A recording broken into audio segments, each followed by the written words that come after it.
زیبایی ظاهری و کمردرد.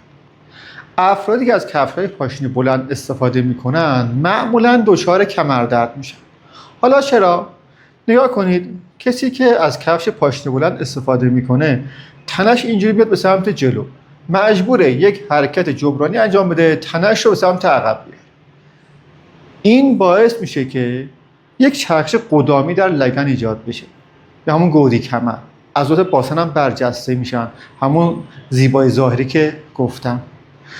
عضلات ناحیه کمری دچار اسپاسم خستگی میشن، وزن تنه میفته روی مهره ها و دیسک ها، درد کمری ایجاد میکنه. پس افرادی که دچار درد کمری هستن به هیچ عنوان نباید از کفش‌های پاشنه بلند استفاده بکنن. حالا اونهایی که دارن استفاده میکنن باید در زمان استفاده از این کفش‌ها محتاط باشن، کمتر استفاده بکنن.